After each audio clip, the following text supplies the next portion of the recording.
شروع اللہ کے نام سے جو بڑا مہربان نہایت رحم والا ہے۔ تارے کی قسم جب غائب ہونے لگے کہ تمہارے رفیق محمد صلی اللہ علیہ وآلہ وسلم نہ رستہ بھولے ہیں نہ بھٹکے ہیں اور نہ خواہش نفس سے منہ سے بات نکالتے ہیں۔ یہ قرآن تو حکم خدا ہے جو ان کی طرف بھیجا جاتا ہے۔ ان کو نہایت قوت والے نے سکھایا، یعنی جبرائیل طاقتور نے، پھر وہ پورے نظر آئے اور وہ آسمان کے اونچے کنارے میں تھے، پھر قریب ہوئے اور آگے بڑھے تو 2 کمان کے فاصلے پر یا اس سے بھی کم۔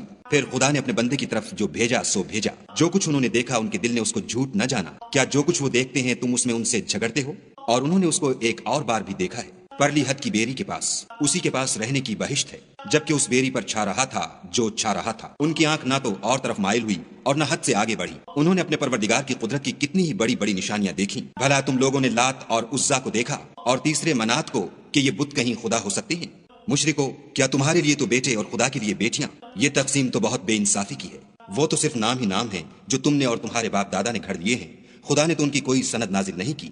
یہ لوگ محض ظن فاسد اور خواہشات نفس کے پیچھے چل رہے ہیں، حالانکہ ان کے پروردگار کی طرف سے ان کے پاس ہدایت آ چکی ہے۔ کیا جس چیز کی انسان آرزو کرتا ہے وہ اسے ضرور ملتی ہے؟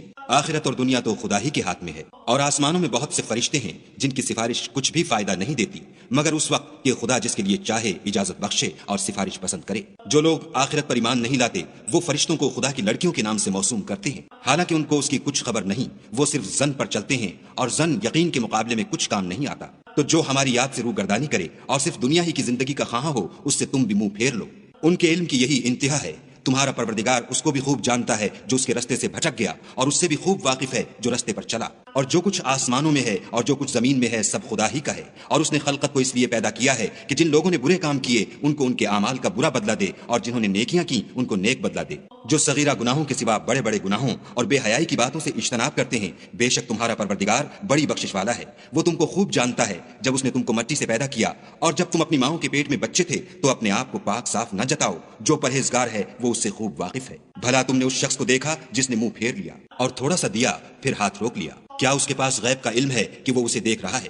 کیا جو باتیں موسیٰ کے صحیفوں میں ہیں ان کی اس کو خبر نہیں پہنچی؟ اور ابراہیم کی جنہوں نے حق اطاعت اور رسالت پورا کیا، وہ یہ کہ کوئی شخص دوسرے کے گناہ کا بوجھ نہیں اٹھائے گا، اور یہ کہ انسان کو وہی ملتا ہے جس کی وہ کوشش کرتا ہے، اور یہ کہ اس کی کوشش دیکھی جائے گی، پھر اس کو اس کا پورا پورا بدلہ دیا جائے گا، اور یہ کہ تمہارے پروردگار ہی کے پاس پہنچنا ہے، اور یہ کہ وہ ہنساتا اور رلاتا ہے، اور یہ کہ وہی مارتا اور جلاتا ہے، اور یہ کہ وہی نر اور مادہ 2 قسم کے حیوان پیدا کرتا ہے، یعنی نطفے سے جو رحم میں ڈالا جاتا ہے، اور یہ کہ قیامت کو اسی پر دوبارہ اٹھانا لازم ہے، اور یہ کہ وہی دولت مند بناتا اور مفلس کرتا ہے، اور یہ کہ وہی شعرا کا مالک ہے، اور یہ کہ اسی نے عاد اول کو ہلاک کر ڈالا، اور سمود کو بھی غرض کسی کو باقی نہ چھوڑا، اور ان سے پہلے قوم نوح کو بھی۔ کچھ شک نہیں کہ وہ لوگ بڑے ہی ظالم اور بڑے ہی سرکش تھے، اور اسی نے الٹی ہوئی بستیوں کو دے پٹکا، پھر ان پر چھایا جو چھایا۔ تو اے انسان، تو اپنے پروردگار کی کون کون سی نعمت پر جھگڑے گا؟ یہ محمد صلی اللہ علیہ وآلہ وسلم بھی اگلے ڈر سنانے والوں میں سے ایک ڈر سنانے والے ہیں۔ آنے والی یعنی قیامت قریب آ پہنچی، اس دن کی تکلیفوں کو خدا کے سوا کوئی دور نہیں کر سکے گا۔ اے منکرین خدا، کیا تم اس کلام سے تعجب کرتے ہو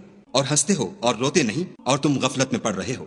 تو خدا کے آگے سجدہ کرو اور اسی کی عبادت کرو۔